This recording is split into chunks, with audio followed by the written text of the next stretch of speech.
Hello दोस्तों, कैसे हो आप लोग। Welcome back to the channel आओ बहन बातें करें, जहाँ पर लोग मुझसे शेयर करते हैं अपनी छोटी बड़ी मन की उलझनें, बातें, अपनी सक्सेस स्टोरीज़ और मैं जितना हो सकता है उनकी प्रॉब्लम से निकलने का हल जो मेरी समझ में आता है मैं उनके साथ शेयर करती हूँ। अच्छी बात यह है कि लोगों की लाइफ सॉर्टेड हो रही है, उनका सोचने का तरीका बदल रहा है, उनकी लाइफ में चेंजेस आ रहे हैं पॉजिटिवली।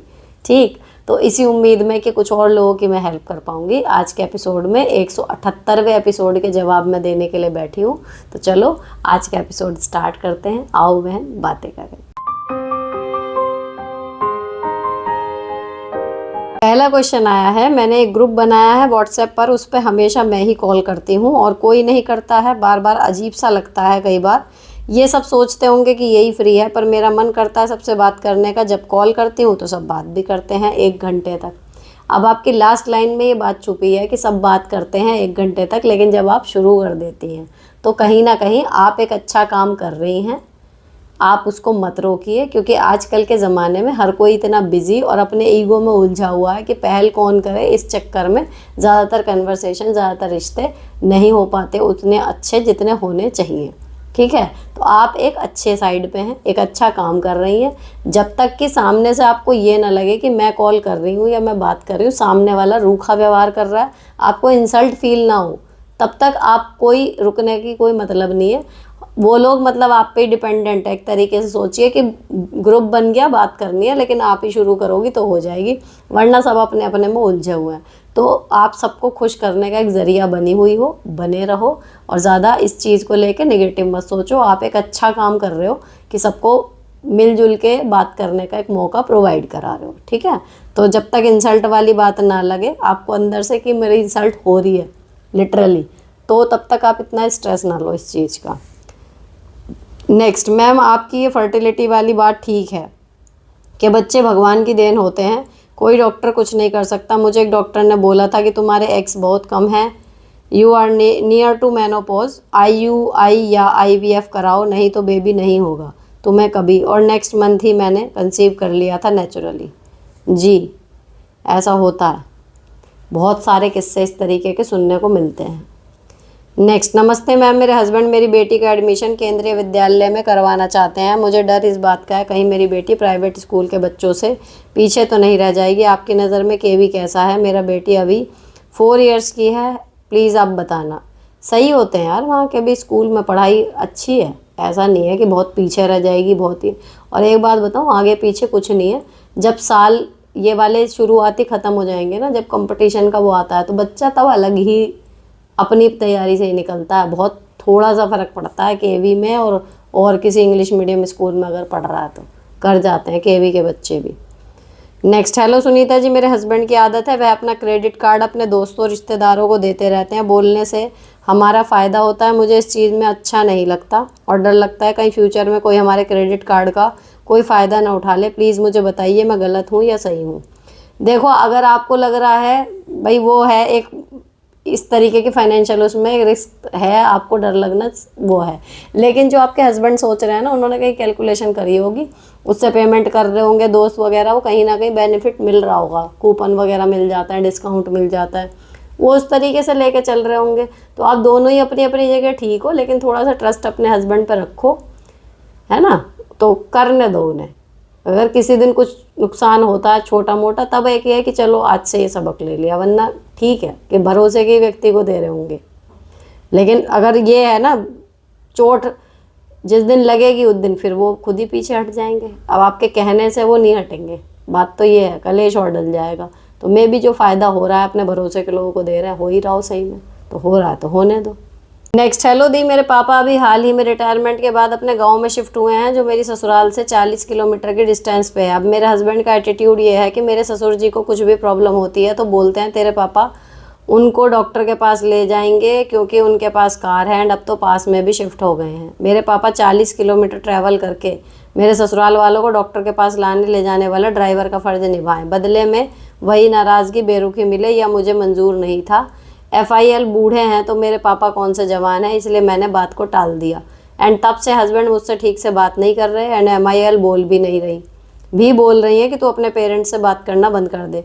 तब वो लाइन पे आएंगे। मैं ना तो पेरेंट्स से बात बंद करने वाली हूँ, ना पापा को अपने ससुराल का ड्राइवर बनाने वाली हूँ। क्या मैं सही कर रही हूँ? अगर मैं कहीं गलत हूँ तो कृपया गाइड करें। नहीं, बिल्कुल भी गलत नहीं हूँ।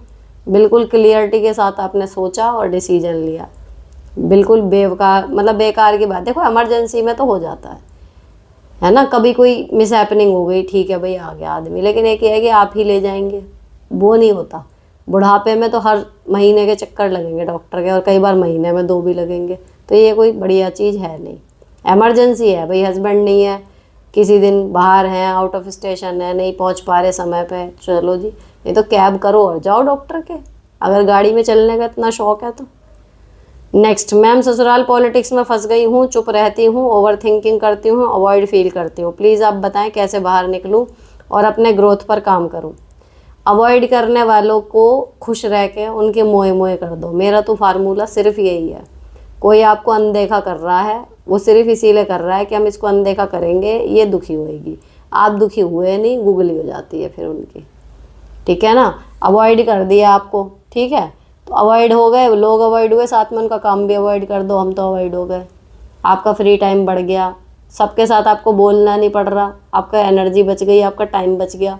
उस टाइम को अपने ऊपर यूज़ कर लो, ये सबसे बड़ा साथी है ही आपको बताने वाला, बस। तो जब आप किसी के अवॉइड करने के बाद मस्त रहना सीख लेते हो ना भाई साहब, शक्ल देखने वाली होती है, और उसके बाद वो छटपटा रहे होते हैं कि अब क्या करें, इसको तो फ़र्क ही नहीं पड़ रहा, बस वो ही करना है।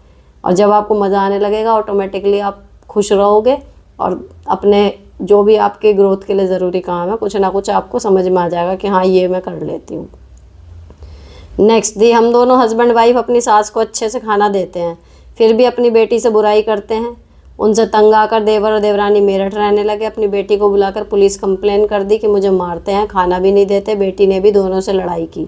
हमें क्या करना चाहिए? बिल्कुल रामायण की मंथरा है आपसे, मैं किसी आपस में किसी की भी बनने नहीं देती। अपनी सास को बोलो, जो वो एक रिजल्ट वो आया है, मतलब पुलिस केस वगैरह हुआ है, उसका तो मुझे पता नहीं अब क्या हल निकल रहा होगा, क्या नहीं हो रहा, लेकिन जो बेटी के लिए इतना रहे ना, और बेटी इतना करे कि मेरी माँ को खाना नहीं दे रही है, वो वहाँ चाहिए कि भैया अपनी माँ को ले जाओ और खिलाओ खाना। दिन में 3 बार की जगह 5 बार खिलाओ, 6 बार खिलाओ, 30 बार खिलाओ। हम बेटा बहू बुरे हैं ना, हमें तुम्हारी प्रॉपर्टी चाहिए ना हम कुछ और कर रहे, ठीक है ना। अपने आप को पिक्चर से मेरे ख्याल से तो निकाल लेना चाहिए ऐसी स्थिति में। भाई संतान हम भी हैं, संतान तुम भी हो। तुम्हें लग रहा है कि तुम्हें अपनी माँ की ज़्यादा चिंता है, हम तो कुछ कर ही नहीं रहे, तो फिर संभाल लो, प्रॉपर्टी भी ले जाओ, माँ को भी ले जाओ, संभाल लो। उनका बुढ़ापा अच्छे से कटना चाहिए। हम ये सिर पे बोझ लेके, पाप लेके ना मरे कि भैया हमारे राज में बूढ़े माँ बाप तिरस्कृत हो गए, उनका केयर नहीं हुई। आप करो केयर, ले जाओ, फिर देखो क्या रिजल्ट निकलता है। और ऐसे बात करोगे, कोई टेक्निकली क्या गलत बता देगा कि जी बेटा बहू वो तुम्हारा फर्ज है, अरे तो कर तो रहे हैं। अब करते करते भी अगर जूते पड़ रहे हैं, लग रहा है कि ना मम्मी को मज़ा आ रहा ना बेटी को मज़ा आ रहा, तो भाई जिन्हें एक साथ मज़ा आ रहा उन्हें रखो। तो लॉजिक से बात करो, फिर कोई क्या बुराई करेगा। नेक्स्ट, मैम मैं अपनी पर्सनैलिटी को चेंज करना चाहती हूँ पर कोई पॉजिटिव रिजल्ट नहीं मिलता। जब नर्वस होकर गलती करती हूँ तो गिल्ट होता है। 1-2 दिन पॉजिटिव रहती हूँ, फिर अपनी ज़िंदगी में बिजी हो जाती हूँ। ओवर थिंकिंग से परेशान हूँ, ना चाहते हुए बहुत ज़्यादा सोचती रहती हूँ। अपनी ज़िंदगी को बिंदास जीना चाहती हूँ, बस 1-2 दिन वही बोरिंग ज़िंदगी हो जाती है। मेरी जॉब मेरी ज़िंदगी का खुली आँखों से देखा सपना है, फिर भी मैं परेशान हूँ। ऐसा अक्सर होता है। हमें क्या लग रहा होता है कि फ़लाँ चीज़ मिल जाएगी ना तो हम खुश हो जाएंगे, फ़लाँ पोस्ट मिल जाएगी ना हम खुश हो जाएंगे, वो चीज़ हम ख़रीद लेंगे तो हम खुश हो जाएंगे, ये मेरी लाइफ में आ जाएगा बंदा तो हम खुश हो जाएंगे। लेकिन खुशी किसी भी बाहरी चीज़ से हमें मिल ही नहीं सकती। अगर हमें खुश रहना पसंद है, अगर हम खुश रहने के इच्छुक हैं, हमें अपनी लाइफ में खुश रहना है, ये इच्छा हमारी है ना, तो हम खुश रह लेंगे, कम चीज़ों में भी खुश रह लेंगे, क्योंकि हमें आता ही नहीं दुखी होना। 1 दिन 1.5 दिन हम दुखी होएंगे। एक रील नहीं आती मुझे बहुत हंसी आई थी उस पर, मतलब मेरे को लग रहा था कि मैं कनेक्टेड फील कर रही थी। क्या हो रहा था कि मैं डिप्रेशन में जाने वाली थी, दुख भरा गाना चल रहा है, फिर सडनली याद आया कि मैं तो मस्तीखोर प्राणी हूँ, तो फिर रोते रोते उस अगली का डांस निकलना शुरू हो जाता है। कॉमेडी रील थी लेकिन मुझे हंसी आई सच में उस पर, कॉमेडी थी तो लेकिन इसलिए लगा कि मेरा उससे कनेक्शन ऐसा हुआ कि बिल्कुल सही कह रही, कितना भी परेशानी का दिन आ जाए, कुछ आ जाए, मैं परेशान होंगी, बहुत हो जाती हूँ, ओवर थिंकिंग कर जाती हूँ कितनी बार, है ना। मेरे हस्बैंड हमेशा यही कहते हैं, अगर कभी मैं स्ट्रेस में हूँ, कुछ परेशान हूँ कि क्या करूँ, तो कहते कम सोचो, तुम इस चीज़ को ना ज़्यादा ले जाती हो, हर चीज़ को तुम एक्सट्रीम ले जाती हो, इसलिए वो ज़्यादा बड़ी होकर नज़र आती है। लेकिन मैं मानती हूँ वो होता है, पर क्योंकि आदत खुश रहने की है, मज़ा नहीं आता परेशान होकर बिल्कुल भी, कि निकलना है यार, मेरे को नहीं रहना है ऐसे, वो वाला एटीट्यूड रखो ना, तो क्या होता है कि वो परेशानी कितनी बड़ी हो, 2 दिन 4 दिन, 4 दिन बहुत बता रही हूँ, कोई बहुत ही बड़ी परेशानी हो जाती है तो है, नहीं तो जो यूजुअली जो होती है ना टेंशन हो गई, जो मैं सुनती हूँ अपने साथ की जितनी भी औरतें हैं उनकी बातें, जिन बातों पे वो स्ट्रेस ले जाती हैं ना कि दिन भर ये वो, मतलब मुझे लगता है कि इसमें क्या ही स्ट्रेस की बात है। कुछ बड़ा ही बवंडर मेरी तो लाइफ में मचता तो समझ लो 4-6 दिन मेरे डिस्टर्ब हो जाते हैं। तो आपको जब आदत होती है खुश रहने की, तो आप खुश रहने का बहाना ढूंढ लेते हो, किसी चीज़ से नहीं ढूंढते। तो ये जो होता है ना, आप 1-2 दिन पॉजिटिव रहते हो, बस अपनी आदत बना लो कि भैया मज़े में रहना है। अब जो उस मज़े में बाधा डाले, जो आपकी खुशी में अड़ंगा लगाए, उस बात को, उस इंसान को कैसे उससे पीछा छुड़ाना है, फिर आपका दिमाग ऑटोमेटिकली उस तरीके से चलता है, यार ये लकड़ी बेकार की हुई हुई है, मेरी लाइफ में इसे ख़त्म करना है, वो कर दोगे आप। तो बस एक मूल मंत्र एक जम दो, भैया खुशी से रहना है, मज़े में रहना है, मस्ती में रहना है, लाइफ को जीना है बढ़िया करके, झंड ऐसे नहीं रहना किसी से भी कि इधर मुंह फूला उधर मुंह फूला, मज़ा नहीं आ रहा, या घूम ऐसे ही पड़े हैं, कुछ एक्टिव नहीं। अगर आपको काम करके मज़ा आता, करो खूब काम। 1-2 दिन तबीयत ख़राब है, कर लिया रेस्ट, फिर करो। तो मतलब कुल मिला के खुश रहना ना एक हैबिट बना लो, तो फिर ये चीज़ें नहीं होंगी। रही बात गलती की और उसकी, देखो हमेशा वही है कि ध्यान पूरा रहना चाहिए काम में, तो काम हो जाएगा सही। और अगर एक ही काम है तो उसे शुरुआत में थोड़ा ध्यान से जब करने लगोगे, धीरे धीरे वो प्रैक्टिस हो जाती है, फिर गलतियाँ नहीं होती। लेकिन कोई नया काम है तो भैया उसे ध्यान से करोगे तो गलतियाँ कम होंगी ऑब्वियसली। अब जब पहले ही ज़्यादा सोच सोच के दिमाग की दही कर रखी होगी तो काम में गलतियाँ उल्टा होती ही होती हैं। तो आराम से, थोड़ा आराम से करो। जीने की कला वाली किताब में था ना, गलतियों से बचने की कला, कि किसी भी नए काम को करो आराम से करो, जल्दीबाजी मत करो, धीरे से करो, हो जाएगा सब कुछ ठीक। नेक्स्ट मैम, इन्वेस्टमेंट के वे शेयर करें जिसमें रिस्क कम हो एंड रिटर्न अच्छा मिले। आप इन्वेस्ट कैसे करते हैं? ये हर बार आता है क्वेश्चन। मैं इन्वेस्ट कई तरीके से करती हूँ, शेयर में भी कर रखा है, एफडी में भी कर रखा है ना। कोई प्रॉपर्टीज़ लेनी है वो भी लेती रहूँगी कि भैया जो मेरी गुंजाइश में आए एक आध वो ले लूँगी, हैं। गोल्ड भी थोड़ा बहुत है, अब आपको गोल्ड की ज्वेलरी नहीं लेनी तो आप बॉन्ड ले लो। हर तरीके में थोड़ा थोड़ा कर लो, इसी तरीके से मैंने कर रखा है। तो एक चीज़ अप डाउन होगी, दूसरी बची रहेगी, कुछ तो रहेगा। मैम 2013 में हमारी शादी हुई थी। मेरा सवाल यह है, जो शादी में नोटों की माला होती है उसका क्या करें? क्या उन नोटों को निकाल के यूज़ कर सकते हैं? मैंने तो कभी सोचा ही नहीं, बल्कि हमारे यहाँ तो किराए पे आती है शायद। यहाँ पे मैंने जितनों की भी देखी है, पुराने टाइम पे आती थी, अब तो आती ही नहीं। लेकिन वो शायद किराए की वो बना के देते थे और फिर वो वापस चली जाती थी। तो अगर किसी ने खरीद ही ली है तो उन नोटों को वो कब तक रखेगा? अब तो नोट ही आउटडेटेड हो गए थे, तो यूज़ ही कर लेते होंगे शायद, इसीलिए किराए पे लाते हों कि बाद में ये प्रश्न ना उठे। लेकिन उन नोटों का होएगा क्या बाद में, ये भी तो सोचो। उन्हें ये कर सकते हो कि किसी ऐसे काम में खर्च कर लो जो कोई यादगार चीज़ आ जाए, या फिर किसी पूजा पाठ के काम में लगा दो, बजाय ऐसे ही घर में खर्च करने के। कोई एक अच्छी ऐसी चीज़ ले लो जो आप दोनों की शादी से जुड़ी हुई कोई याद सी बन जाए, इस तरीके से कर सकते हो। नेक्स्ट, दीदी हमारे घर में एक प्रॉब्लम है। असल में आपको ऐसी प्रॉब्लम सुन के हंसी आएगी, लेकिन मेरे लिए डिफ़िकल्ट है। क्यों? मेरे घर मेरे पति ने डॉग पालने को लाया है। मुझे जानवरों से, जैसे कुत्ता बिल्ली, इन पेट एनिमलों से डर लगता है। इसलिए मैं उस डॉग को घर में नहीं रखना चाहती, क्योंकि डर भी लग रहा है और वो बहुत गंदगी कर रहा है, मुझे उससे किलस आती है। हालांकि वो दिखने में क्यूट और छोटा है, लेकिन जब से वो आया है मैं घर में कंफर्टेबल फील नहीं कर रही हूँ। मेरे पति को मैंने बोला कि उसे छोड़ाएं, लेकिन वो मुझे झगड़े कर रहे हैं। डॉगी की वजह से वो उसे 7,000 रुपये में ख़रीद कर लाए हैं। मैं डर के मारे रोज़ के काम भी ठीक से नहीं कर पा रही हूँ। इस कुत्ते के डर से कैसे बाहर निकलूँ, क्योंकि वो उसे छोड़ने को तैयार नहीं। क्या करूँ दी? Please reply. आप कहो फिर मेरे को छोड़ दो, मैं के चली जाऊँ। ये कोई बकवास क्या है भाई? करेंगे हम, रहेंगे हम उसके साथ, हमारी मर्जी नहीं चल रही। कह दो ठीक है इसे रखो, मैं जा रही हूँ। थोड़ा स्ट्रिक्टली कह दो। जब इतनी परेशानी होने का मतलब क्या? बीवी या कुत्ता, उसमें भी चॉइस होएगी अब, क्या आदमी सोचना पड़ रहा उसे। बीवी ऑब्वियसली पहले ली जाएगी भाई, हद है बिल्कुल। नेक्स्ट, मैम जब सास ससुर 2 से 3 महीने के लिए चले जाते हैं, मेरा जॉब के साथ घर के खूब काम कर लेती हूँ, एक्स्ट्रा वाले भी, पर उनके आने पर ऑफिस से आके लेट जाना, बस खाना कपड़ा बर्तन होता है। एक्स्ट्रा काम करने का मन नहीं करता, जिससे मेरी ग्रोथ रुक सी जाती है। हाँ तो ये होता है, अकेले में हम ज़्यादा काम कर लेते हैं, कहने को एक सपोर्ट सिस्टम है ये वो, लेकिन पता नहीं क्यों उनको देखते ही मेंटली थक जाती होंगी, मेरे को रिलेट कर पा रही हूँ मैं। और कुछ करने का मन ही नहीं करता, बेसिक ही काम में हो पाता है। और अकेले में ये रहता है कि सब हमारा ही है।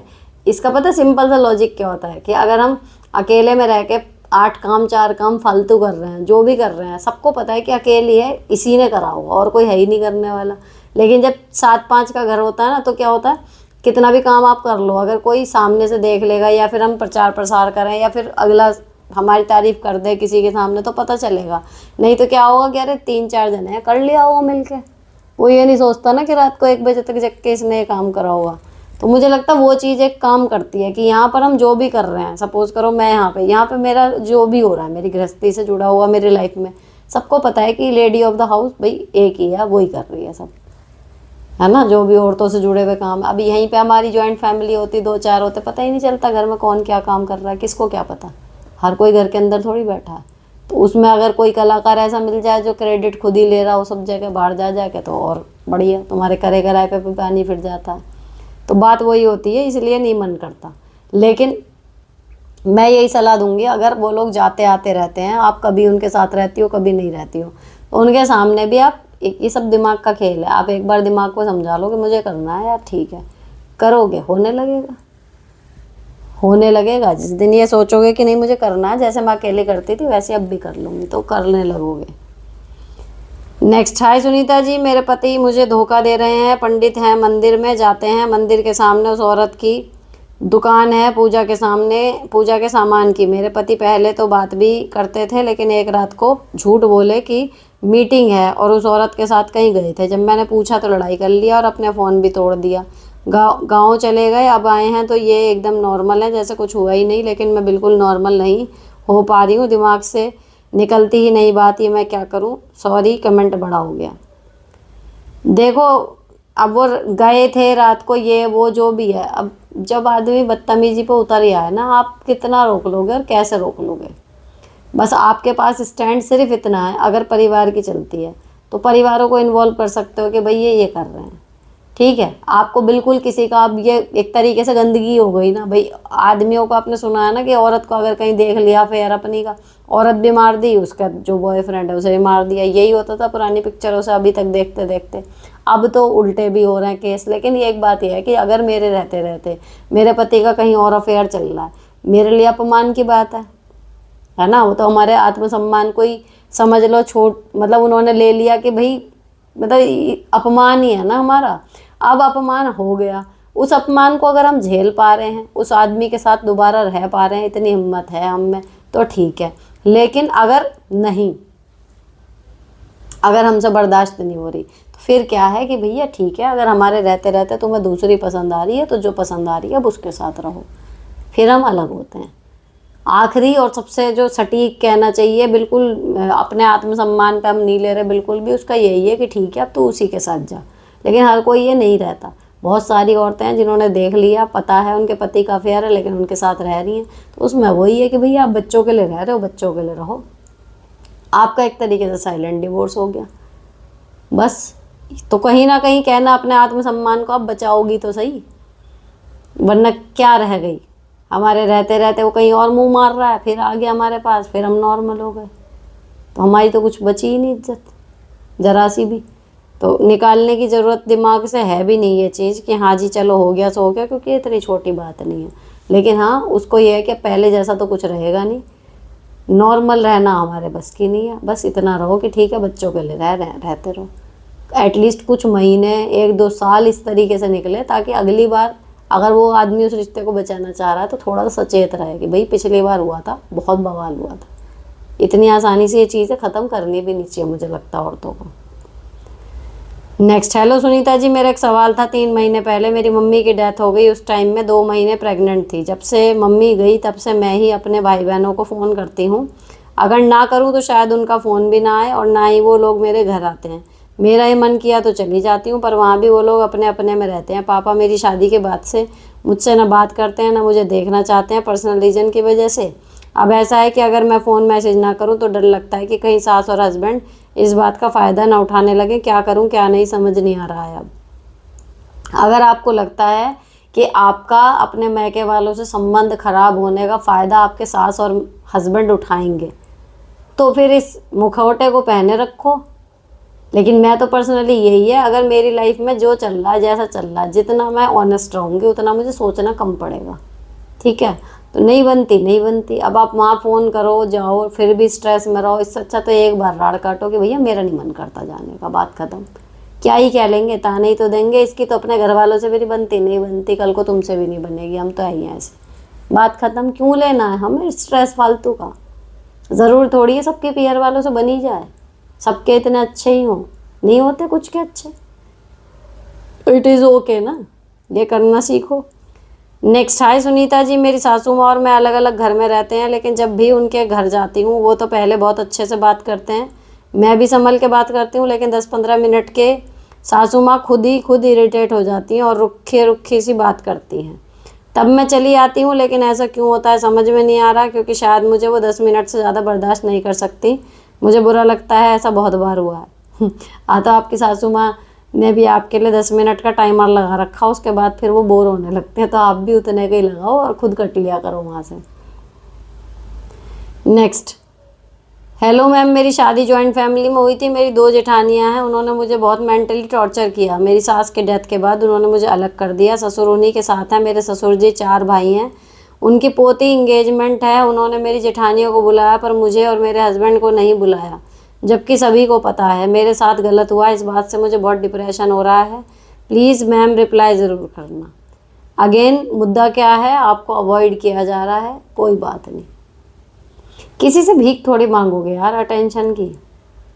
अगर ऐसे कहने से रोने, वो इसीलिए तो आपको नहीं करा कि आप डिप्रेशन में जाओगे। आप जाओ मस्त रहो, किसी कहीं और घूमने चली जाना उस दिन और डालना खूब फोटो स्टेटस में, मस्त रहो। कोई अवॉइड करे तो बिल्कुल डिस्टर्ब ना हो, यही उनकी असली सज़ा है, और तभी आएगा मज़ा सिचुएशन में। नहीं तो उन्होंने आपको चिढ़ाया, आप चिढ़ गए, फिर क्या मज़ा? फिर तो उन्हें आ रहा है, जो उन्हें चाहिए था वो मिल रहा है। नेक्स्ट, हेलो मैम, मैं अनु और मेरे बच्चे अभी Aarohi, thank you for coming in my life. मैंने आपको 175 एपिसोड में क्वेश्चन किया था, बट थोड़ा बड़ा था, बट इजी पढ़ने में। अगेन मेरा क्वेश्चन है कि मेरा बेटा 10 साल का है, वो अब फ़ोन चलाने को कहता है 10 मिनट को, बस 1-2 घंटे में देता है। गेम खेलता है फ़ोन में, और फ़ोन लो तो गुस्सा बहुत करता है। कोई तरीका है बीच का कि मुझे मारना भी नहीं पड़े और फ़ोन भी कम देखे?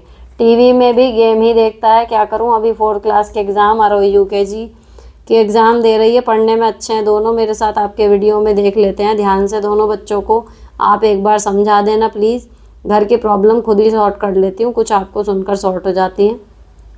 आपको माइंड में रख कर देखो, जो 10 मिनट का कह के 1 घंटा फ़ोन लेता है ना, तो आप 10 मिनट बाद जाओ। बच्चे ना सम्मोहन से में बंध जाते हैं, जब वो खेल रहे हैं उनको पता ही नहीं चलता। आप बड़ों को भी देखो, जब वो इंस्टाग्राम चला रहे होते हैं ना, फ़ोन लो 10 बजे, एकदम ऐसा लगेगा अभी देखा 11 बज गए। 1 घंटा, मतलब मुझे पर्सनली खुद लगता है जैसे इंस्टाग्राम या फेसबुक हाथ में आया जिसमें हमें स्क्रॉल करना है, तो अक्सर मैं साउंड्स ढूंढने के लिए या कुछ रील आइडियाज़ अगर मुझे लग रहा है देखने के लिए, या जिनको मैंने फॉलो कर रखा उनके पोस्ट पढ़ने के लिए अगर मैंने इंस्टाग्राम खोल लिया, ठीक है, तो हर बार यही होता है कि सीधे 1 घंटे बाद लगेगा कि देर हो गई, चलो बंद करते हैं, देखो तो 1 घंटा गया, इतना माइंडफुली बैठने के बाद भी। तो वो तो बच्चे हैं, ठीक है। अब जब वो खेल रहे हैं उनको नहीं पता चल रहा 10 मिनट में, उनको लग रहा होगा कि अभी लिया अभी दे। आप जाओ 10 मिनट बाद, 10 की जगह 15 मिनट, है ना, जाओ और सीधे यहाँ साइड का बटन जाके बंद कर दिया करो। बैक करने का भी चक्कर छोड़ो, सीधे जाओ साइड का बटन बंद कर दो। तो वो जैसे एक हिप्नोटिज्म सा होता है ना, वो एकदम टूटता, बस वो होएगा। अब क्या जी, गुस्सा करता है, आप उसको देने से पहले ही कह के दे रही हो कि भाई 10 मिनट, है ना, 10 की बजाय आप 15 मिनट में बंद अगर कर रही हो, आपका लॉजिक पहले ही वो हो गया कि भैया 10 मिनट की जगह तुझे 15 मिनट दे दिया, अब बंद कर। 10 मिनट जब हो, आवाज़ लगानी शुरू कर दो कि अब बंद करना है, ताकि कोई गेम बीच में चल रहा है तो चलो टाइम दे दो पूरा करने का, लेकिन एग्जैक्ट 15 मिनट बाद जाके साइड से बंद कर दो सीधे, एकदम झटके से ख़त्म हो जाता है। फिर आप, अब वो गुस्सा करे कुछ करे, डजेंट मैटर, मारने की ज़रूरत नहीं है, लेकिन कर लेने दो उसे गुस्सा, जो कर रहा है कर लेने दो। लेट ज़मीन में, रो पिट, कुछ नहीं फ़र्क पड़ रहा। और ये सब टेंट्रम्स होते हैं बच्चों के, लेकिन एक्चुअली उसे खुद भी लगेगा कि हाँ कोई सम्मोहन सा टूटा है। उसके बाद उसे 5-7 मिनट रीसेट होने के लिए दे दो, तब फिर कहो कि अब पढ़ ले जाके। मतलब आपकी बात में ये वजन होना चाहिए कि आपने कह दिया, इसका मतलब वो काम होना है। नहीं, या अभी कर रहा हूँ कि गुंजाइश ना ही हो तो ज़्यादा अच्छा। तो मारने के बजाय अपनी बोली कड़क रख लो, वो ज़्यादा अच्छा। अब हम एक तरफ बाबू बेटा कर रहे हैं और दूसरी तरफ हम चांटे मार रहे हैं, उसमें मुझे नहीं लगता कि ठीक है ना। एक तरफ रहो कि हम स्ट्रिक्ट हैं, तो बात ही तरीके से उस तरीके से ही करो कि भैया हो गया, मैंने बोल दिया, हो गया, उतना ही है, तो मारने की नौबत नहीं आएगी। लेकिन फ़ोन का सिंपल यही है, अपना भी कभी लग रहा हो ना कि छूट नहीं रहा हाथ से, चलता जा रहा है, उंगली चलती जा रही है, जैसे ही लगे ना यहाँ साइड से बटन दबा दो। बैक भी मत करो, क्योंकि उसे तो बैक करो वो नई रील फिर आ जाती है। बैक करो, FB पे भी नई पोस्ट फिर आ जाएंगी, यूट्यूब पे भी जितनी बार ऐसे करोगे उतनी बार फ्रेश आ जाएगा कुछ ना कुछ। सीधा है, साइड से बटन दबाओ, उसके बाद ही देखना उसको। थोड़ी देर के लिए ऐसे ही करके बस साइड में रख दो। अपने लिए भी यही चीज़ होती है, बच्चों के लिए भी। Next, hello ma'am please answer, मेरे हस्बैंड ने मेरे कैरेक्टर को लेकर गलत बोला, मुझे बहुत बुरा लगा, मैं क्या करूं? अब वो कह रहे हैं गुस्से में बोल दिया लड़ाई में, लेकिन मैं ये बात भूल नहीं पा रही हूँ। मेरे हिसाब से एक ऐसे रिश्ता है कि गुस्से में अपनी बीवी के बारे में ये शब्द बोल देना, मैं क्या करूँ प्लीज़ आंसर। ऐसे गुस्से वाले को सीधे कहना चाहिए कि भाई गुस्सा हमें भी आ सकता है, इस लेवल की गंदगी फिर हम आपके लिए अगर बोल दें तो चलेगा? तो पहली बार जो बोल दिया आप, कोई शब्द तो वापस ले नहीं सकता, लेकिन अपने कठोर शब्दों से उन्हें ये संदेश जरूर दे दो कि ये आइंदा मैं लूँगी नहीं, या ये चीज़ जो बोली है ये प्रैक्टिकली सोच के देखो कि अगर इसे करके देखें कि सच्चाई में ये है तो कितना गंदा है ये, तुमने बोल भी कैसे दिया। और मेरे को तो ये बात समझ में ही नहीं आती कि ये जो गुस्से में बोल दिया होता है ना, या नशे में बोल दिया होता, ये बिल्कुल फर्जी बात होती है। ये भी अगेन जो मैं कहती हूँ ना, कई चीज़ें तो हमें बचपन से ही उल्टी सिखाई गई हैं, बिल्कुल गलत, निराधार। ये भी उनमें से एक है कि अरे मैंने गुस्से में कहा था, अरे मैंने मजाक में कहा था, अरे मैं नशे में था। भाई साहब कुछ नहीं होता, ये तीनों ही मुद्दे, मजाक, गुस्सा और नशा, तीनों में ही आदमी सिर्फ और सिर्फ वो बातें कहता है जो उसके यहाँ हैं या दिल में है, लेकिन वो किसी लिहाज की वजह से कह नहीं पा रहा। तो वो इन तीनों का एक पर्दा डाल के उन्हीं बातों को बोल सकता है। एक बात बताओ, अगर मैंने कभी फ्रेंच नहीं सीखी, अगर मैंने कभी कन्नड़ नहीं सीखी, मैंने कभी तमिल नहीं सीखी, तो मैं गुस्से में या मैं मजाक में या मैं नशे में वो बोलने लगूंगी? क्योंकि मुझे आती ही नहीं, मेरे दिमाग में ही नहीं है वो चीज़, है ना। लेकिन जो मेरे दिमाग में है शायद वो मैं बोलने लगूं, जो मुझे पता है, जो मेरे दिल में है पहले से अंदर। तो एग्जैक्टली यही होता है। तो सीधे जब कोई कहे ना मैंने गुस्से में बोल दिया, तो उसको ये लॉजिक देना कि गुस्से में ज़रा फ्रेंच बोल के दिखाना, गुस्से में अपनी मम्मी को बहन बता के दिखाना, या बहन को माँ बता के दिखाना, या बहन को चाची बोल देना, या मुझे अपनी बहन बता देना। नहीं बता सकते ना, क्योंकि वो चीज़ दिमाग में ही नहीं है। बट जो दिमाग में है वही तो निकला गुस्से में। तो ये चीज़ें कुछ बेकार की बात है कि लॉजिक है। उनसे अपोलॉजी मांगो कि भैया, अपोलॉजी मतलब मांगने के लिए बोलो कि तुम्हें माफ़ी मांगनी चाहिए इस चीज़ के लिए, और आइंदा ये नहीं होगा, ये भी मुझे अश्योरेंस दो। हाय मैम, मुझे एक बात बहुत हर्ट करती है, कैसे डील करूं? मैंने कंप्यूटर में डिप्लोमा किया है, मेरे ससुराल अब तक कोई भी नहीं है मुझसे ज़्यादा पढ़ा हो जो, या मुझसे ज़्यादा स्किल्ड हो। मैं बिज़नेस करना चाहती थी पर मेरी फैमिली की तरफ से सपोर्ट नहीं थी। मेरी शादी हो गई, फिर बच्चे, और अब जब मेरे बेटा कोई गलती कर देता है, जैसे किसी बच्चे से लड़ाई या कुछ भी, तब मेरे ससुर बोलते हैं इंजीनियर हो, डिप्लोमा वाली हो, लड़के को नहीं संभाल पाई। और जब बेटे को मैं डांटती हूँ तो वो खुद मुझ पे हाथ उठाते हैं, गाली देते हैं। कई बार बोल दी ऐसी बात कि शर्म वाला बंदा हो तो मुंह ना खोले, पर कोई फ़र्क नहीं, अब इग्नोर ही करती हूँ। पढ़ाई वाली बात मुझे चुभती है। सीधे पता है, जब कोई पढ़ाई से इन चीज़ों को जोड़े, सीधे क्या करो, इंजीनियरिंग में बेटा पालना थोड़ी सिखा रहे थे, वहाँ इंजीनियरिंग की चीज़ें सिखाई जाती थी। इसका तो सिंपल सा ये जवाब है। लेकिन ये जो बकवास चल रही है आपके घर में कि एक तरफ तो ये कि बेटे को संभाल नहीं पाई और बेटे को धमका रही हो, तो उल्टा उस पर हाथ उठा रहे हैं। पहली बात तो घरेलू हिंसा का केस हो जाएगा, है ना। अपनी पढ़ाई लिखाई का सबूत यहाँ दो कि नहीं, जो हाथ उठा दिया है ना घरेलू हिंसा का केस हो जाएगा। इतना मुझे पता चल गया इंजीनियरिंग तक की पढ़ाई करके। तो जब ये इंजीनियरिंग की पढ़ाई आपको टोंट के रूप में मारी जाए ना, आप भी उसकी डिग्री को उसी जवाब के रूप में ही बताओ। अपनी पढ़ाई को उसी रूप में यूज़ करो। जब कोई कहे किचन का ये वो, कि इंजीनियरिंग की डिग्री यही तो करी थी, इसीलिए करी थी क्या कि तवा घिसूंगी, यहाँ पे खाने बनाऊंगी या कुछ और करूंगी। तो इंजीनियर वही लाए क्यों तुम, जब तुम्हें बच्चा ही पलवाना था या खाना ही बनवाना था या हाथ ही उठाना था। कोई अंगूठा टेक या कम पढ़ी लिखी लाते कि भैया इसे तो हम लाए इसीलिए हैं, ऐसे ही रखेंगे। अब लानी है इंजीनियर, करवाना काम उससे वही है तुम्हें। तो ऐसे लोगों को वही है। अब आपने जवाब दे दिया, लेकिन अगला फिर भी है ना, और थोड़े करारे और पिन पॉइंटेड जवाब सोचो। बाकी वही है, इग्नोर अगर करना सीख ही लिया तो वो सबसे बेहतर है। गंद में क्यों ही जाना, गाने दो ना अपने गाने। नेक्स्ट, हाय दी, मेरी शादी को 10 साल हुए हैं। शुरू में मेरे FIL मेरे साथ रहे। बातों में उन्होंने बताया कि उनके और बड़े जेठानी के बीच में गलत है। अरे बाप रे, मैं बहुत डर गई। मैंने ये बात पति और नंद को बताई तो नंद ने मुझे शांत करा दिया। कुछ साल बाद छोटे जेठानी ने नंद को बताया कि मैंने ससुर के बारे में ये बात बताई तो उल्टा नंद ने जेठानी से मुझे ही गलत बोला। फिर मैंने फ़ोन पर पूछा कि आपने ऐसा क्यों कहा, तो बोले कि उसने भी तो कुछ कहा होगा, और लड़ने लगी। तब से हमारे बात बंद हो गई है। फिर भी एक बार फैमिली फंक्शन में मिले तो मैंने सब भुलाकर बात की सबके सामने। वो भी थोड़े बहुत बोले, पर तब से हमारे बात नहीं होती। त्योहारों पर भी लालची भी, और मुझसे स्कूटी पर भी पर्दा कराते थे। अजीब सोच भी है, मुझे क्या करना चाहिए। मेरे हस्बैंड से बात करते हैं, मैं उनके बेटियों से बात कर लेती हूँ, पर बहुत कम। Please guide. सॉरी, कमेंट थोड़ा लंबा हो गया। देखो भैया, अपना इनके साथ वही है, लड़की हो उनसे तो जो बात होती है जितनी हो सकती है, मतलब नॉर्मली हो रही है उतनी कर लो ना, अपनी तरफ से घटाओ ना बढ़ाओ। लेकिन ऐसे नमूने ससुर से 2 गज की दूरी रखो, ठीक है। पर्दा कराए, जो कराए वो कराए, उसके साथ तो रहना ही बेकार, उसके सामने पढ़ना बेकार। अब रही बात ये कि उसके साथ गलत संबंध, इसके साथ गलत संबंध, जिसके साथ गलत संबंध थे दोनों जाएं भाड़ में, मर्जी के थे या बेमर्जी के। दूसरी जो नई बहू आई उसे भी आपको बताने की सुनने की कोई ज़रूरत नहीं थी। आपको सिर्फ अपना आपा बचाना है, बाकी कोई क्या कर रहा है वो उसे करने दो, क्योंकि ज़माना यही है जो आपके साथ हुआ। आप ज्ञानी बन के किसी और को बताने जाएंगे कोई और बात, वो उल्टा एंड टाइम पे आके आपको ही खड़ा कर देगा कटघरे में। ऐसे ही होता है। तो हमें ना अपने आप को हम बचा लें, सुकून को, अपने शरीर को, अपनी इज्जत को, अपने आत्मसम्मान को। हमारे लिए यही बहुत बड़ा टास्क है। दूसरे के चक्कर में पड़ो ही मत।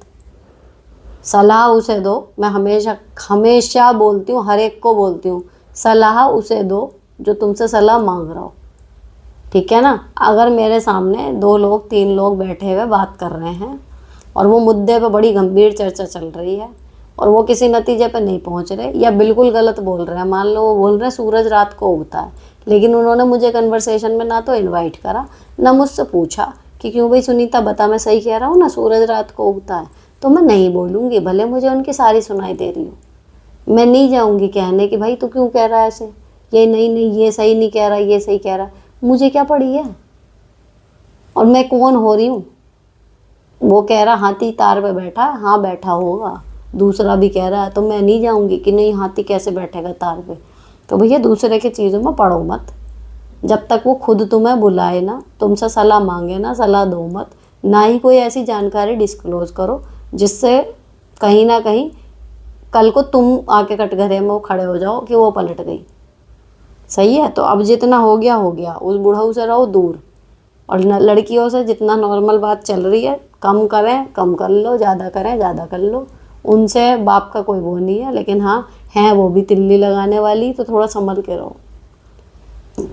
नेक्स्ट, हाय दी, मेरा 1 मंथ का बेबी है, C-सेक्शन हुआ है, फैमिली प्लानिंग का ऑपरेशन हुआ है, घर के 1000 काम, पति कुछ हेल्प नहीं करता, सास के पाँव में दर्द है तो ट्रीटमेंट चल रहा है। बताओ 2 बच्चों के साथ मैं कैसे मैनेज करूं। इतनी मीठी बोलती है मेरे पति से कि वो दिन भर उसके पीछे भागता है, उसने मेरी फिक्र ना बच्चों की। नहीं होता मेरे से सास का, ऐसा बोल के देखा तो बोलता है उसका काम ही क्या है। तुझे प्लीज़ दीदी help me please the, depression में जा रही हूँ। देखो जितना तुम्हारे शरीर से ईजीली हो जाए सिर्फ उतना करो, इतना सा भी ओवरलोड मत लो बस। और ये जो स्थिति आपकी चल रही है ये परमानेंट नहीं है, टेम्परेरी है।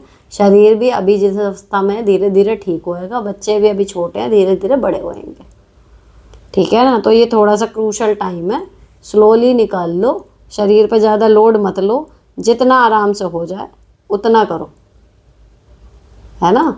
लगे थक गई हो आराम कर लो, फिर उठो फिर कर लो। तो फालतू प्रेशर मत लो कि नहीं मुझे अभी इसी वक्त ऐसा ही करना है, नहीं, जो ज़रूरी है बस उतना करो, फिर ब्रेक ले लो, फिर करो, फिर ब्रेक ले लो, ऐसे करो। धीरे धीरे 1-2 साल निकाल लो, इधर बच्चे बड़े होंगे, इधर शरीर वापस आ जाएगा। नेक्स्ट, हाय मैम, आज बीईओ सर के फ़ोन आया मेरे स्कूल के सर के फ़ोन पर। तो बीईओ सर ने मुझसे बात करने को कहा, मैं नर्वस हो गई, मुझे सही सुनाई भी नहीं दे रहा था और सर से ही मैंने बात करने को कहा। अब सोचा कि मुझे गिल्ट हो रहा है, मैं बीईओ के सवाल का जवाब नहीं देती जो मेरे नाम और बीएलओ सहायता के लिए बूथ नाम के लिए था।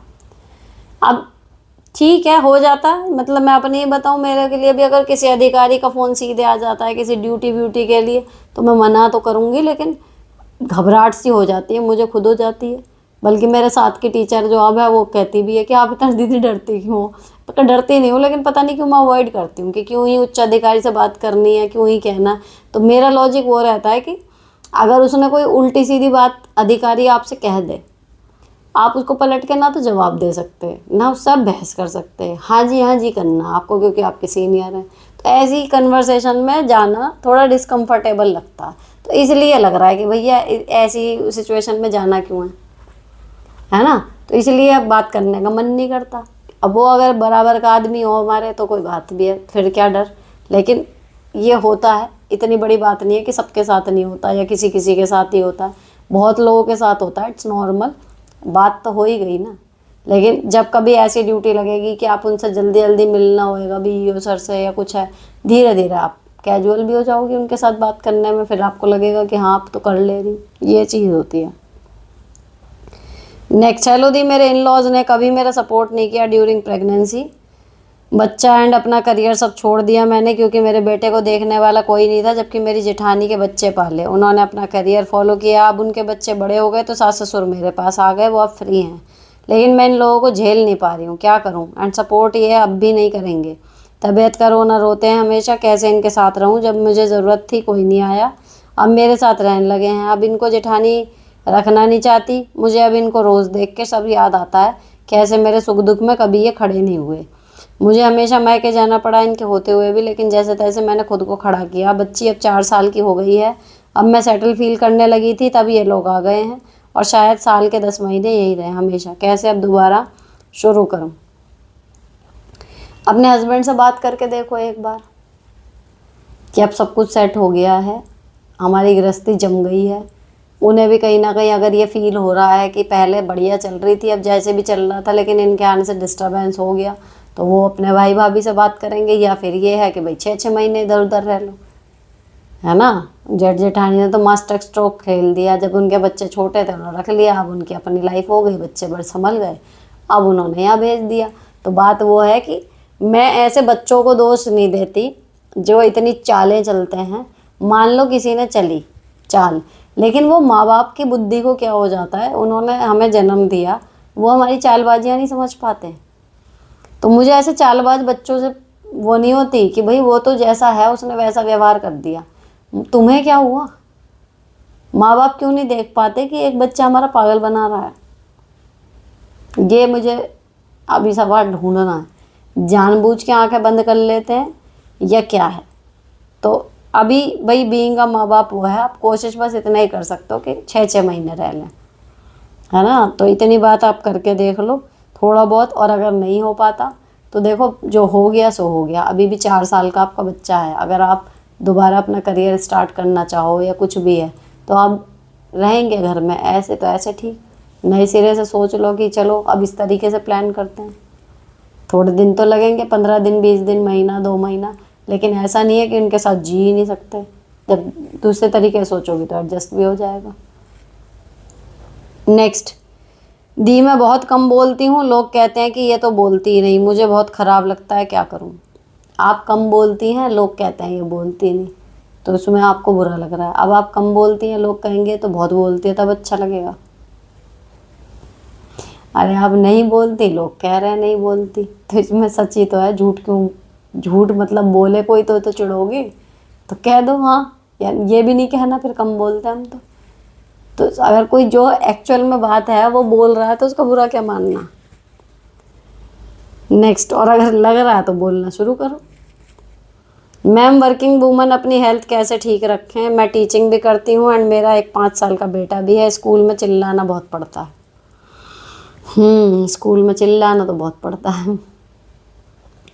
अगर गले की प्रॉब्लम है तो थोड़ा सा पानी में मुलैठी डाल के पी सकती हो, जैसे मैंने बीच में जब मुझे लगा था मैंने पी थी।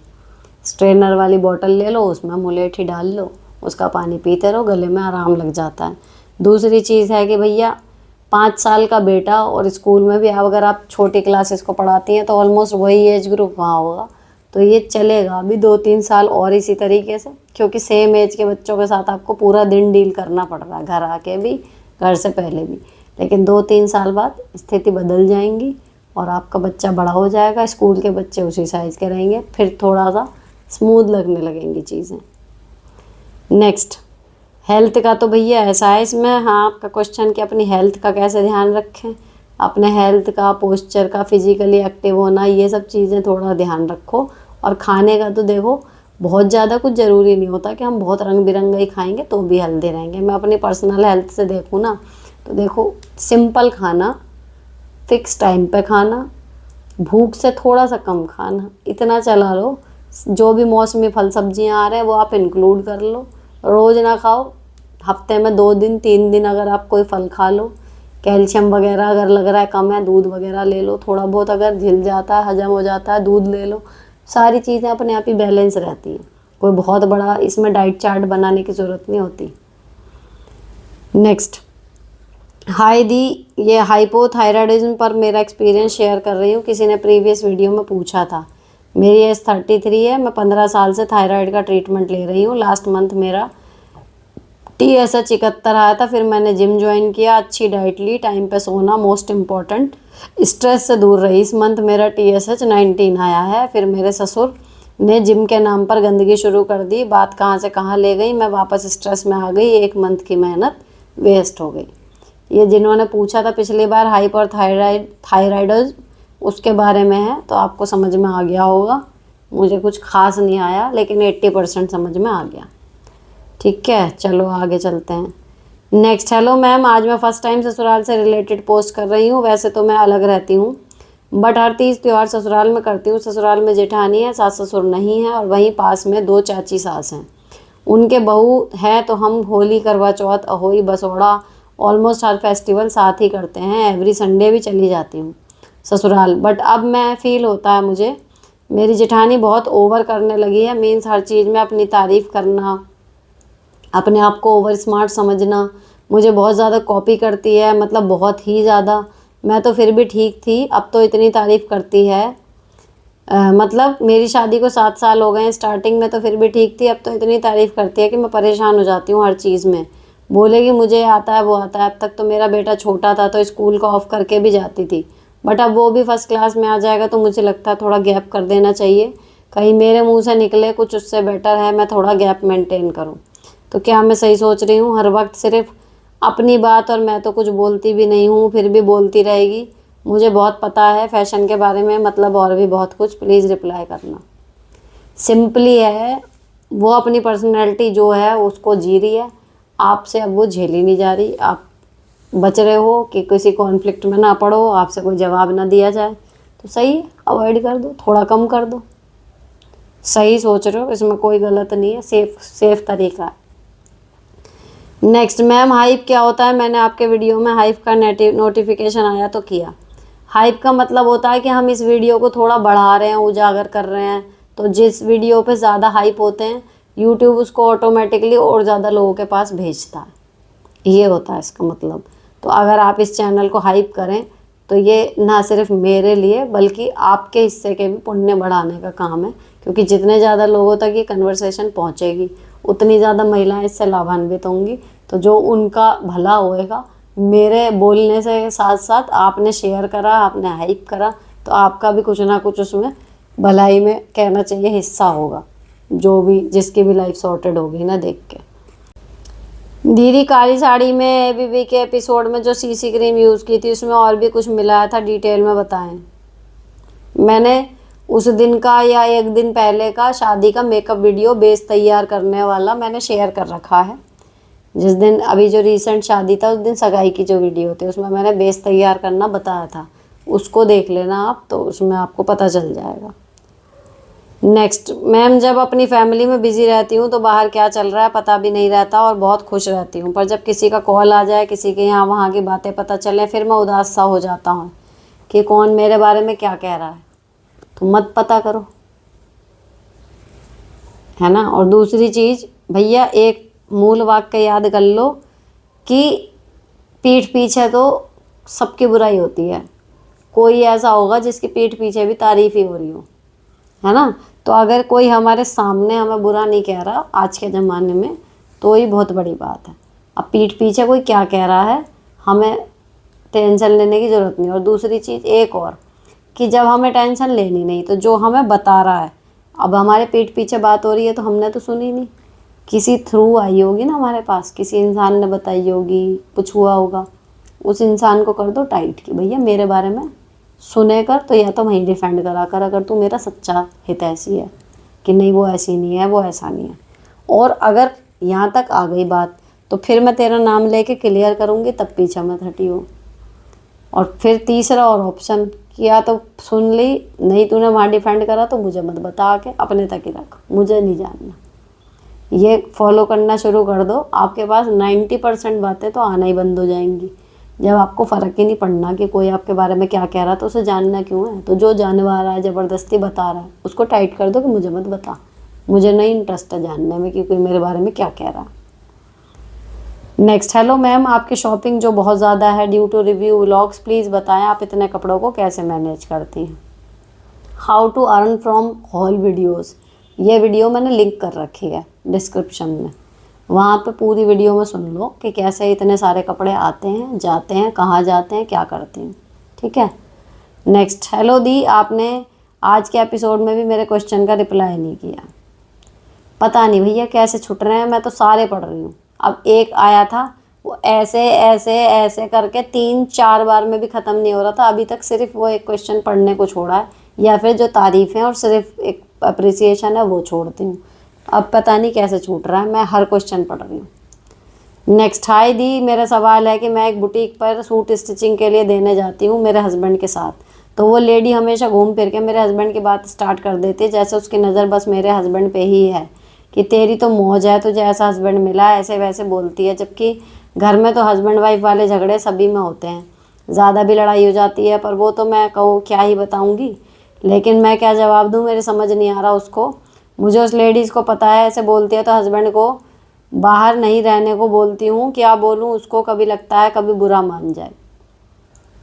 उसे एक दिन जब वो ऐसे तारीफ़ करे तो सीधे कहना कि अगर मेरे पति तेरे को बोले कि यार, तेरे पति को जाके बोलें कि यार तेरे तो मज़े हैं, तुझे ऐसी पत्नी मिली है ना, या फिर तेरे पति मेरे लिए बोलें ऐसे मेरे पति से, समझ रहे हो। मतलब थोड़ा कंफ्यूजिंग मुझे लग रहा है सुनने में खुद ही, कि मान लो मैं हूँ आप और सामने से कोई आई है और वो कह रही है मेरे से कि मेरे पति तो बहुत अच्छे हैं। मान लो आपने मेरे पति को बोला कि हाँ ये बहुत अच्छे हैं तेरे वो, तो मैं उसे सिंपल ये कहूँगी कि भाई अगर तेरे पति मेरे पति से ये बोले, हम औरतों की जगह आदमियों की बात हो रही हो, और वो ये बोले कि वाह यार तेरी बीवी तो बहुत बढ़िया है ना, या फिर मेरे पति उससे बोल रहे हो कि भाई तेरी बीवी तो बहुत बढ़िया है, तो कह रही सोच के देखो कैसी लगेगी ये बातें जो तू कह रही है। ऐसे करके बोलो तो उसे अपने आप लगेगा झटका कि यार गंदा लगता है किसी के पति पत्नी के बारे में ऐसा कि तेरी तो मौज है, तो फिर ऐसे अच्छा नहीं लगता, मत करा कर, सीधे बोल दो उसे। और उसके बाद अगर बुरा मान भी जाती है, एक ग्राहक कम होगा, आपकी स्टिचिंग अच्छी है, लाइनें लगी हुई होंगी। नेक्स्ट, दी हस्बैंड मायके नहीं जाते, यहाँ तक तो ठीक है, लेकिन बच्चों को भी साथ नहीं भेजते, वहाँ सब पूछते हैं तो बुरा लगता है, और जब मैं पूछती हूँ कि क्यों नहीं भेजते तो बोलते हैं हाँ एक बार कह दिया ना नहीं जाएंगे, बार बार बोलने की आदत नहीं है मेरी, कारण कुछ नहीं है, बस जिद है, बच्चे भी डरते हैं अपने पापा से, मन तो उनका भी होता है, मुझे क्या करना चाहिए। पूछो उनसे कि बच्चे अकेले तुमने पैदा करे थे क्या, 9 महीने रखा हमने, जन्म हमने दिया, हमारा इतना भी हक नहीं है कि हम बच्चों को कहाँ ले जाएंगे कहाँ नहीं ले जाएंगे, इसमें हमारी राय मैटर करती हो। इस चीज़ पे तो एक बार तो वही है ना कि देखना पड़ेगा। अब ये वाली बात है, जहाँ लेके जा रहे हो ननिहाल में, वहाँ पर अगर बिल्कुल ऐसा हाथ में रख रहे हो कि भैया वहाँ पे तो उंगली रखने की जगह नहीं, इतने बढ़िया लोग हैं, तो उस ऐसे घर के लिए तो फिर अपने पति से भी बहस करी जाए, लड़ाई करी जाए थोड़ी बहुत। लेकिन मान लो वहाँ जाके मिल रहा नॉर्मल ट्रीटमेंट, तो 2 घंटे के लिए रिश्तेदारी वाला हिसाब है कि शक्ल दिखाने जाना है, एक आध रात को जाना है, वहाँ पे भी 100 ठीक ठीक एवरेज ही आपको ट्रीटमेंट मिल रहा, तो फिर भैया रहने दो, है ना। बच्चे बाप से डरते हैं, बाप को बच्चे ज़्यादा प्यारे हैं, छोड़ो उन्हें, आप जा रही हो आप जाओ, फिर मत पड़ो पचड़े में। नेक्स्ट, मैम मेरी लव मैरिज हुई है और मेरी नंद की अरेंज नंद जब मिलती है हमेशा टॉन्ट मारती है, बोलती है तुमने बेकार लड़का देखा है। अच्छा, तुम्हें ही बोलूँगी, 5 ईयर हो गए उसकी शादी को, 3 ईयर की बेटी है, पूछते हैं कि क्या प्रॉब्लम है तो बोलती है कुछ नहीं। मैं क्या करूँ कि उसके टॉन्ट बंद हो।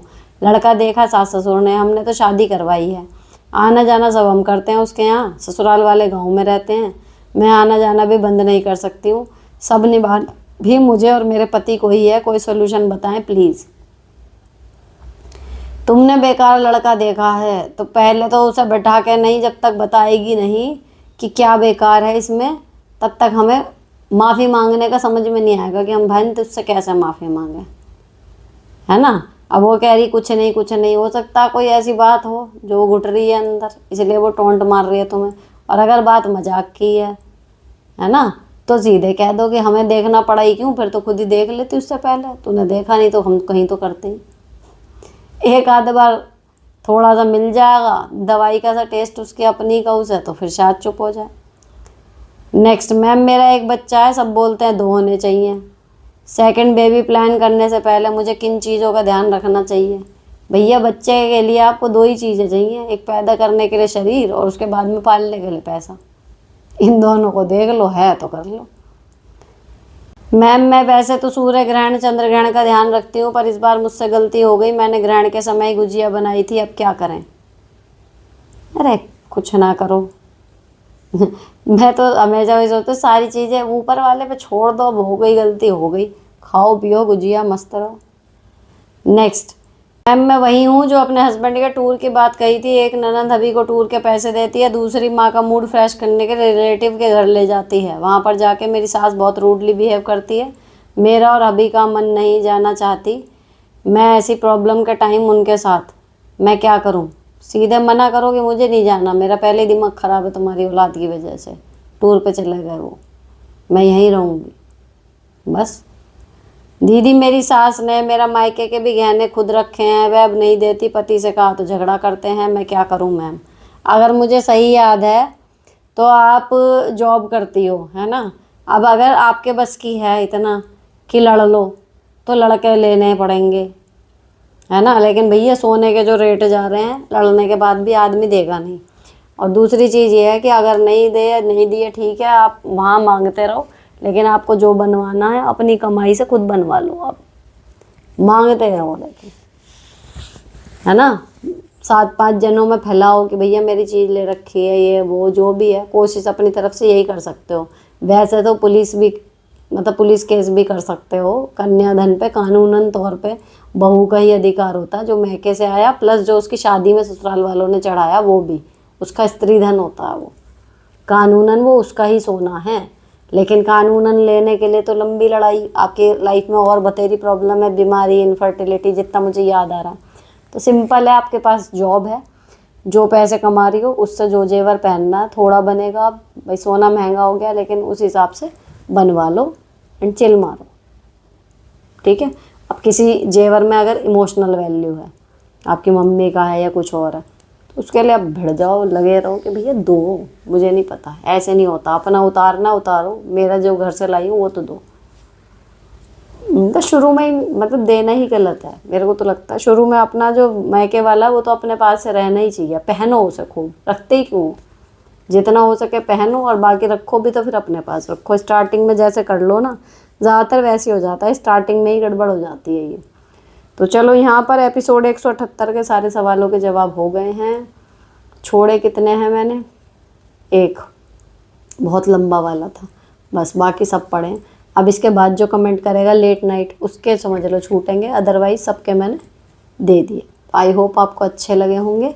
अगर अच्छे लगे हों तो चैनल को सब्सक्राइब कर देना, किसी के काम का लगे शेयर कर देना, हाइप कर देना, और जो भी पूछना हो कमेंट कर देना। लेटेस्ट वीडियो में जो भी लेटेस्ट आप देख रहे हो, सबसे नई वीडियो उस पर वहाँ पे जाके कमेंट कर देना, तो आपके जवाब एक एपिसोड उसके बाद जाएगा, एंड देन नेक्स्ट एपिसोड में आपके जवाब आ जाएंगे।